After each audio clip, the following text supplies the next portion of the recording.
In this lesson, I'll tell you about creating 2D layout views from the 3D drawing. And for creating those layout views, I'll use this sample drawing. So let's first move to this layout 1 tab. And when you move to this layout tab, you'll notice that we have here a temporary viewport. We don't need it for now, so let's erase it. And we have a blank sheet of paper, but we don't know the size of paper, and we also don't know the plotter which is used. So we need to configure these two settings at first. For configuring these two settings, right click on this layout tab and select page setup manager from this contextual menu. Now here in this contextual menu, you'll see this layout 1 selected. Click on it if it is not selected, if you have multiple layouts, and then go on, select this modify button. Now here we have an option for printer and plotter. From this drop down, select DWG to PDF plotter. I'm selecting this because I don't want to select any physical printer as of now, but if you want to select any other printer, you can select it as well. Now in the paper size, we have A4 paper size selected, and the current orientation of paper is vertical, which we don't want. So we want a horizontal A4 size paper. So let's scroll it a little bit upwards, and here we have this horizontal A4 size paper. So let's select it. Now we have made all of these settings. Click on OK and click on close here. Now the paper is set and it is ready for our layout view. So for creating the layout, go to this layout temporary tab. This tab will only be visible as long as you are in the layout view. Now go to this base view from create view panel and select from model space and wait for a moment for the drawing to appear. Now here we have this drawing.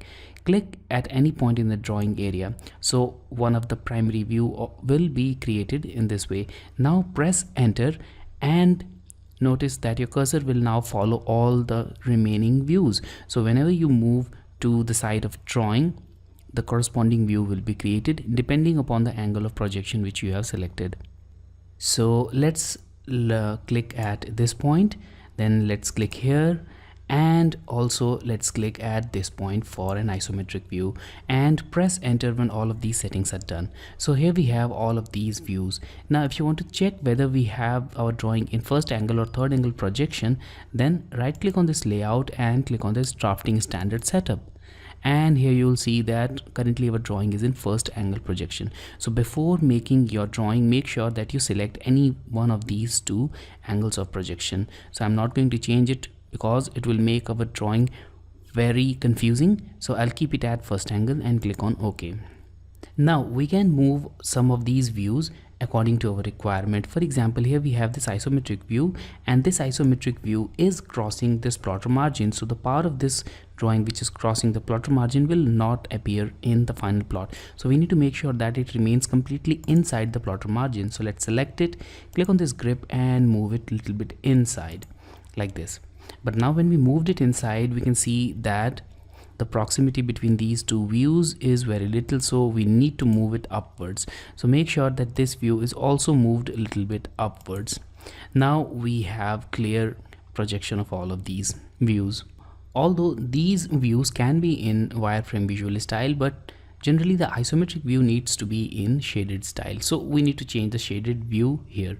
So select this view and click on this edit view button. Now here we have this hidden lines type of visual style applied to the isometric view. Click on this drop down and change it to shaded with visible lines and click on OK to accept the change. So now we have changed individual visual style of our view. We have created all of these views, and these all are dependent on the primary view which we created here earlier. So when we move any of these views, then it will move in accordance with the base view which we created. So right now I'm able to move this view towards left or right, but only in horizontal direction. Even if I take my cursor upwards or downward, you'll notice that my view will remain oriented in the proper alignment with the base view.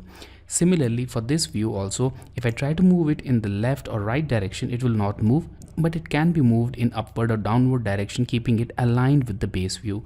But if you want to break this alignment, then you can also do so for every individual view. For example, let's say that we want to break the alignment for this view. So let's select it, then right click and go to properties.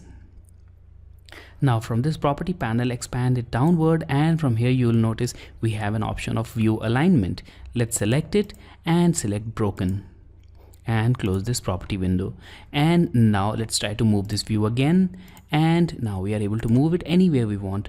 But I recommend you not to break this alignment, because it is better to keep it properly aligned if you want better control over your drawings. So I'll keep it aligned like this. So this was all about creating 2D layout views with our 3D drawing. In the next lesson, I'll tell you about adding section view and detail view to the drawings.